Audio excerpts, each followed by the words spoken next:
Good afternoon and welcome to NASA's Johnson Space Center. I'm Chelsea Bayarte here live in Mission Control Houston. We're on flight day 10 of NASA's Artemis 1 mission, and today the Orion spacecraft will conduct a translational burn to insert the spacecraft into a distant retrograde orbit, or DRO. This is a relatively quick burn expected to fire for 1 minute 28 seconds beginning at 3:52 and 28 seconds p.m. Central Time, 4:52 p.m. and 28 seconds Eastern.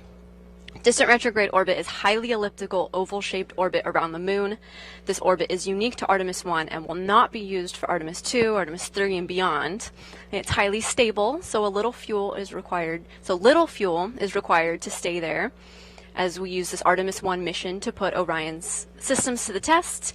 And here to talk about future orbits in just a little bit is NASA's Deb Ludvin. She'll be joining us as a guest shortly on in our coverage later today. We'll also be joined by NASA's Dan Hewitt back at the Moon Board to explain a little bit more about what distant retrograde orbit is.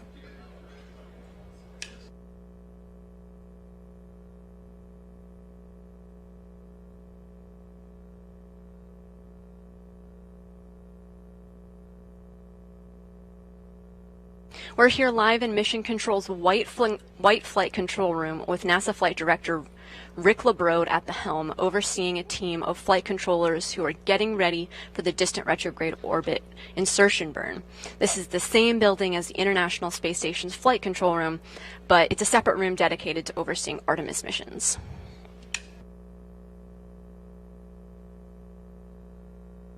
This is a live view that you're getting on your screen now.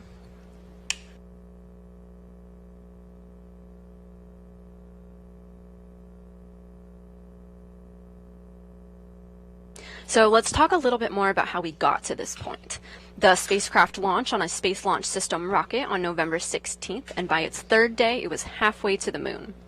On November 21st, Orion performed an outbound powered flyby burn, the first of 2 maneuvers required to enter DRO, the second being today's orbital insertion burn. At the time of outbound powered flyby, Orion was just 81 miles above the lunar surface. And throughout the mission, the spacecraft performed a series of outbound trajectory correction burns to put Orion into the lunar surface, into the proper configuration to enter distant retrograde orbit. So remember the number that I just told you, 81 miles above the lunar surface on November 21st, and by November 22nd, Orion exited the gravitational sphere of influence on the moon and was at a lunar altitude of nearly 40,000 miles. It's going to continue to get farther, and shortly after today's distant retrograde orbit insertion burn, Orion will reach its maximum distance from the moon at 57,287.76 statute miles.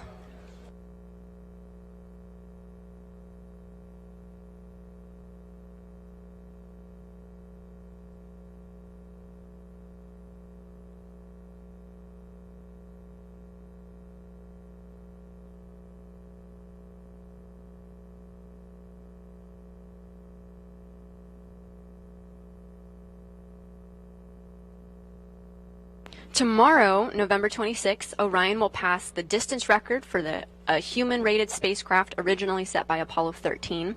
That record is 248,655 miles away from the Earth. Orion is expected to break that record at 7:40 a.m. Central, 8:40 a.m. Eastern tomorrow. If you want to hear a little bit more about that, head over to @NASA's Twitter feed or the Artemis blog, where you can listen to an in-depth audio-only conversation about the milestone with guests like Apollo Flight Director Jerry Griffin, Artemis's Najude Moranci, and more.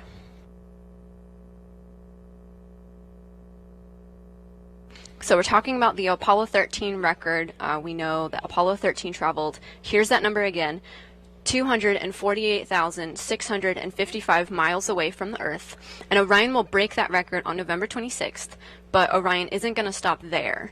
It's going to continue on to its maximum distance from the Earth, reaching approximately 272,514.9 miles away from the Earth on November 28th. We won't be live on air for that milestone, but later that day on Monday, we'll be live on NASA TV for a briefing to discuss the midway point of the Artemis mission. And finally, on November 30th, we'll be at the tail end of distant retrograde orbit. We're inserting into that orbit today, and Orion will leave DRO on Wednesday, November 30th to prepare for a splashdown back on Earth.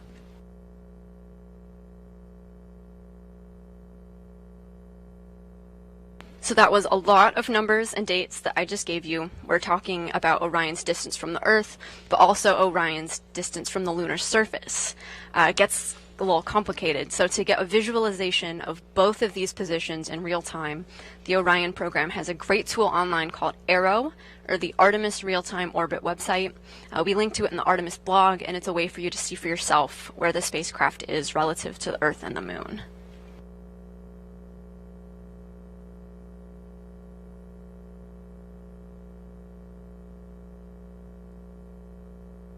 On your screen now is a look at ARROW.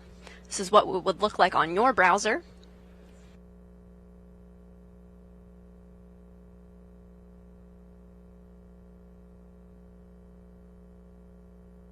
So to recap, we're in a 25.5-day Artemis mission to the Moon, and we're in flight day 10. So far in the mission, Artemis performed an outbound, powered flyby of the Moon and reached its closest approach to the Moon, and then it moved further away from the surface of the Moon and exited the lunar sphere of influence. Orion has conducted a number of burns to get ready for distant retrograde orbit insertion, and at 3:52 p.m. the burn is expected to begin just less than 15 minutes from now.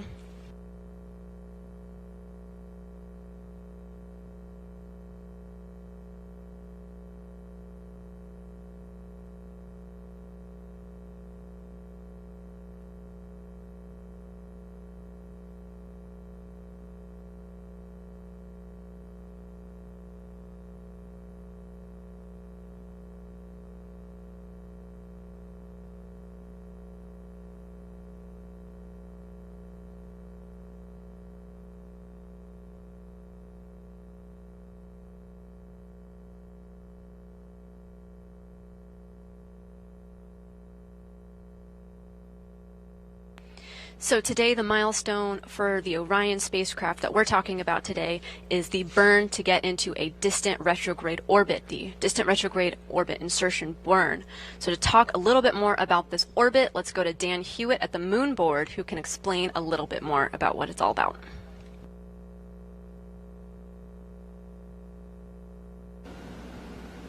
The outbound powered flyby has been complete. We are on our way now to distant retrograde orbit, or DRO. Now we're going to do a maneuver to put ourselves into this orbit and to maintain it. We're going to be about 38,000 miles away from the lunar surface as we orbit around. That's part of why we're calling it distant. And we call it retrograde because the Moon orbiting the Earth in this direction, and then we're entering into our orbit in this direction. Opposites, retrograde. Now we're choosing this orbit because it's extremely stable. It doesn't cost a lot of fuel to maintain your position there, and that gives all of our engineers, our flight controllers, the chance to really learn about Orion systems in deep space, learn about flying a spacecraft farther than we've ever sent one intended for humans. We're going beyond anywhere we ever went for Apollo. And so we're going to be in that orbit, test out all of those systems. Eventually we'll do a maneuver to break out of that, do another flyby and come home. But for now, looking forward to getting into DRO and really getting our chance to learn about Orion on this Artemis 1 flight.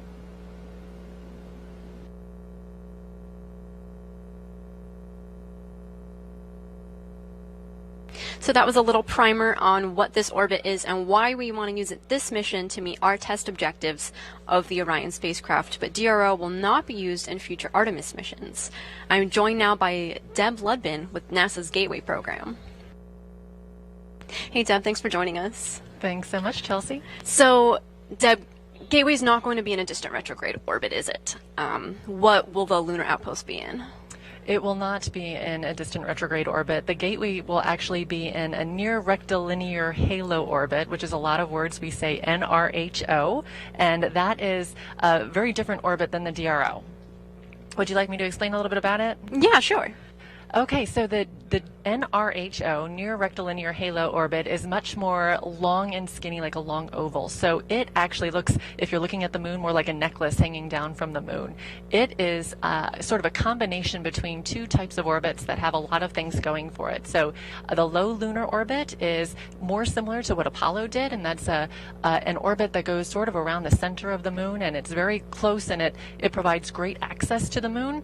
And then the DRO, the distant retrograde orbit, is a much broader, and it usually takes about 2 weeks to get around in an orbit, and it's very circular, and it has great stability, which means you don't need a lot of fuel to stay in orbit, but it also is not very close to the moon. So what we have for the Gateway is we have a near rectilinear halo orbit, NRHO, and that orbit has the benefits of both. So it is both access close to the moon for some of its orbit, where we get to about 90 miles away from the lunar surface, but it also has the stability of a distant retrograde orbit, so that its overall orbit takes about a week, 6.5 days or so, and that orbit offers both the stability of a distant retrograde orbit as well as the access to the lunar surface that a low lunar orbit would have.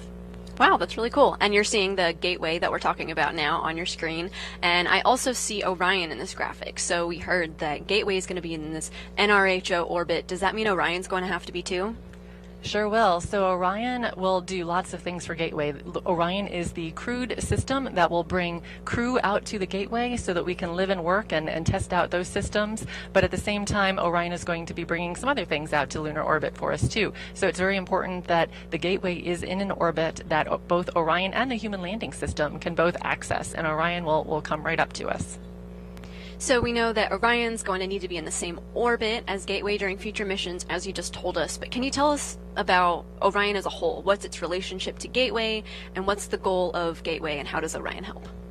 Absolutely. So like I said, Orion is the only way right now that we have to get crew to the Gateway. So that is our number one reason for making sure that we have the staging point of the Gateway small space station in lunar orbit. We can use that as a staging point for Orion to come out and for the human landing system to come out, and everything can meet together there. We can do system checkouts on all of the systems that we will need to go down to the lunar surface, and the Orion crew, which is the Artemis crew at that point, can learn what it's like to live and work farther away from Earth, and learn what it's like to be longer in space, and what happens to people when we're farther away from Earth, when we're significantly farther away from phoning home and calling for help. And so we're using this opportunity with the Gateway to test out all of those systems, both technical and human systems, to make sure that we can work together as an integrated system, which will absolutely be necessary for Mars. That's right. So we're talking about going to the moon, going to Mars, the Gateway overall. Why is Gateway important part of the Artemis missions? Gateway is imperative in figuring out how we do a sustainable lunar mission.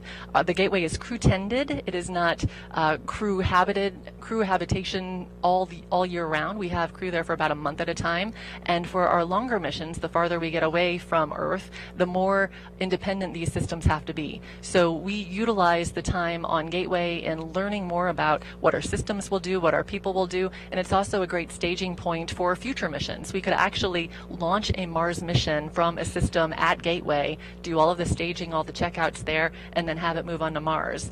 And at the same time, we do tons of science. So the good thing about Gateway being there all the time and it being a sustainable system is that we can use that to do science experiments and learn about space weather, learn about radiation, learn about what systems are going to do when they're tended and when they're not tended for significant periods of time. So the Gateway is an imperative position for us enabling sustainable lunar orbit as well as moving forward to Mars. And that's what it's all about, a sustainable presence on the moon and the science that we can achieve from it. Deb, thank you so much for joining us. Thank you, Chelsea. Thanks.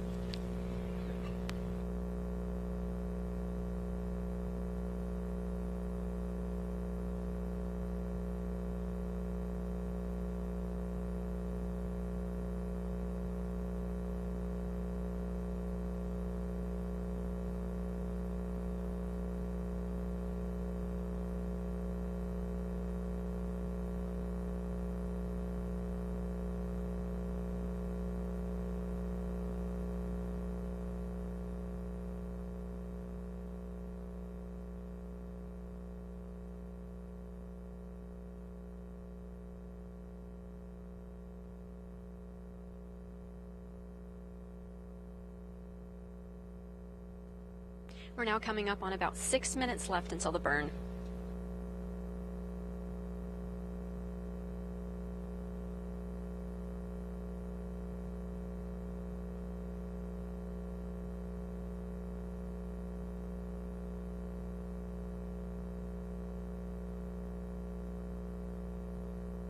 Shortly before our coverage began today, Flight Director Rick LeBrode conducted a go, no-go poll for the burn, consulting with flight controllers here in the White Flight Control Room, and they all concurred that they are go to proceed with this burn.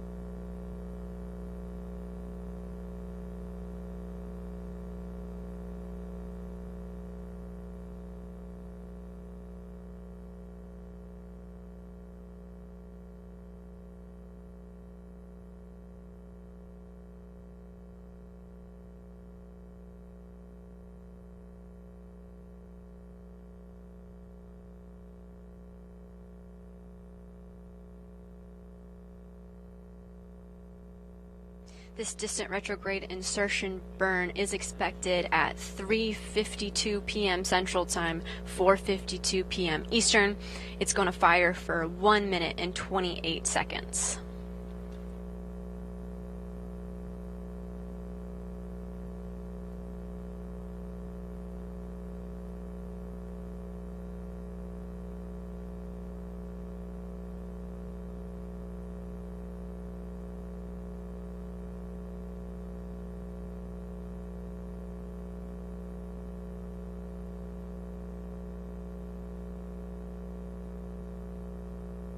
Four minutes now until the expected start time of the burn.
Now less than 3 minutes away from the burn.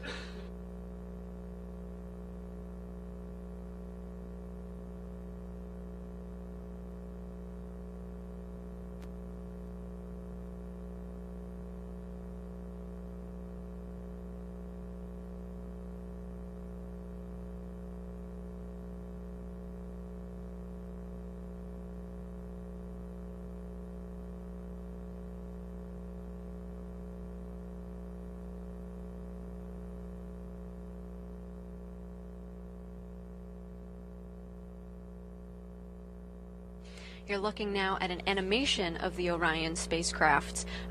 We intermittently have live views of the Orion spacecraft from its onboard cameras when they're available to us. It's still to be determined whether we'll get live views during this burn or not.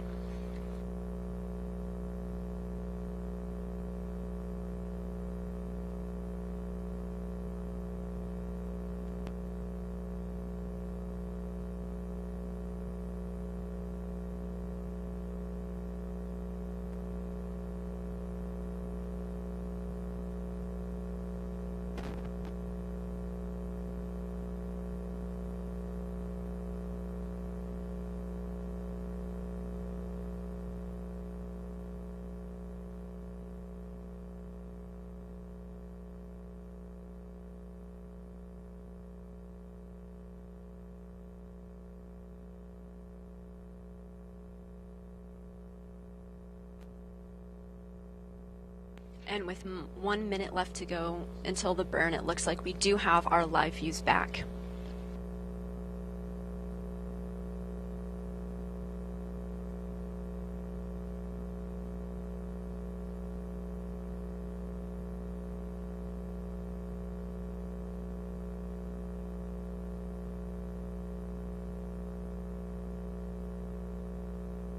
"30 seconds away from the expected start of the burn."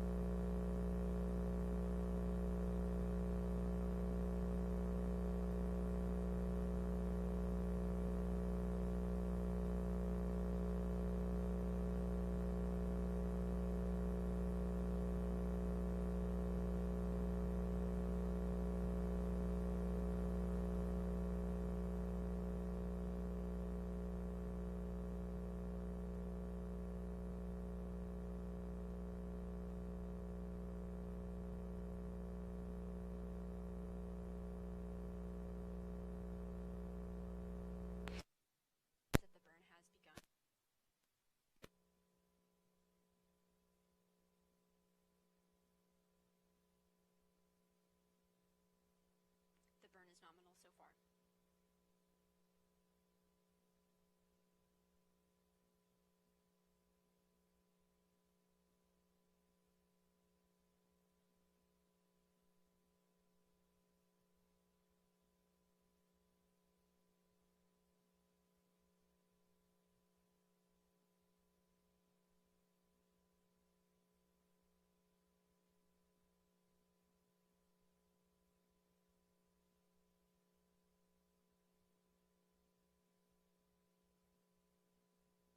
Everything proceeding nominally.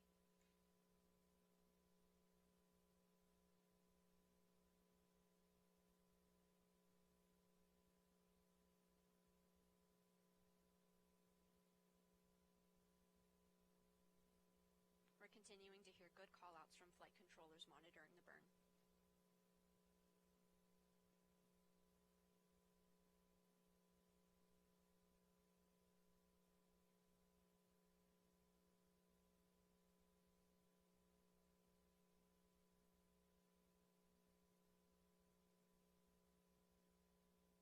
We've reached the end of the burn. The engine has stopped firing.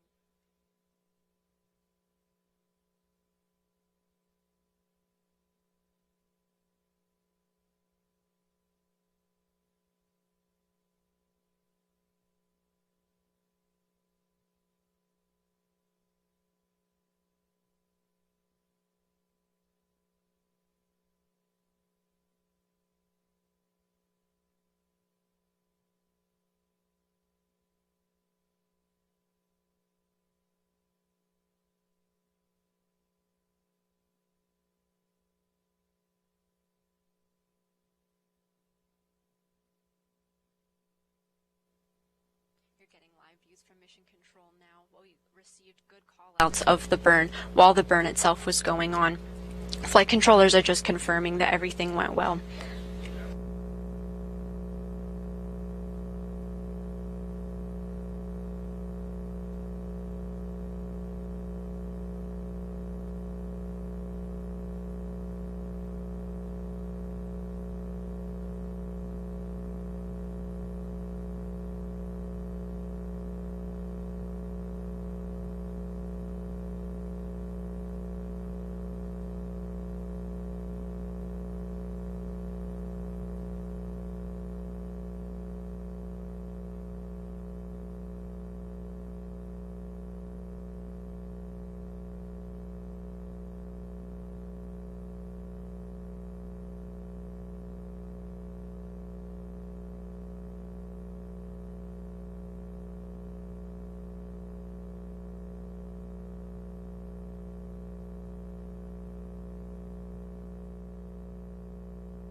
Our coverage today is all about distant retrograde orbit insertion burn, which just commenced minutes ago and concluded about just a little over a minute afterwards.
We're back with live views of the spacecraft now.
Flight controllers here in the white flight control room looked at all the data from the burn and confirmed that it was a good burn.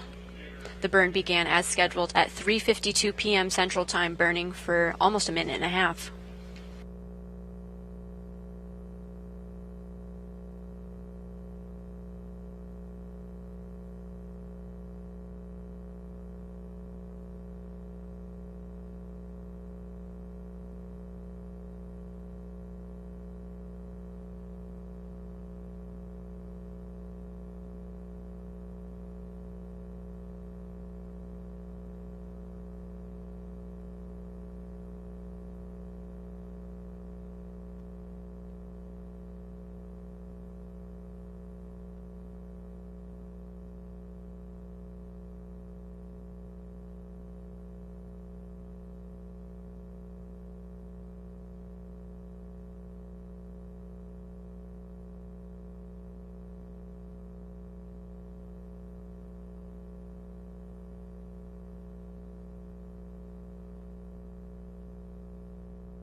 So it looks like we had a good burn. It began at 3:52 p.m. Central Time, 4:52 p.m. Eastern, burning for 1 minute and 28 seconds. This burn occurred. The start of the burn began about 10 minutes ago. Orion is now traveling at a velocity of 2,252 miles per hour, 57,000 miles above the surface of the moon. And you can follow all of this data in real time using the Arrow Artemis real-time online tracker yourself. We link to this in the blog. We're going to continue to have imagery and videos in high definition from this mission as well as we go on. This is a 25.5-day mission to the moon and back, and we're on flight day 10, having just completed the distant retrograde insertion burn. Many important milestones are expected. We'll be live on air to discuss the midpoint of the mission and for distant retrograde departure as well when the Orion spacecraft departs this distant retrograde orbit that it just entered today.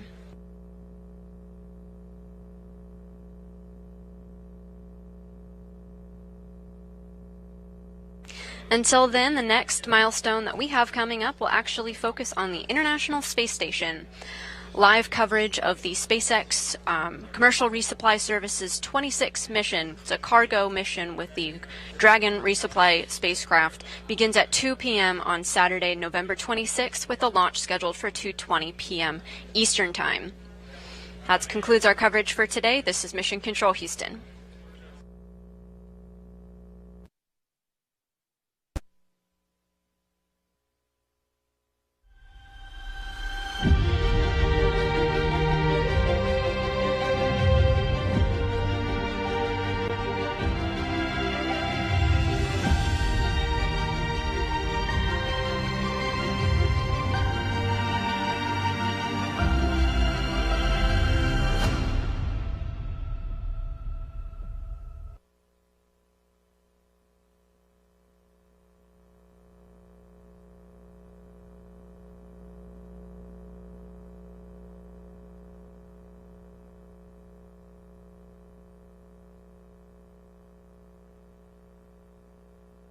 Well, in my left hand I have a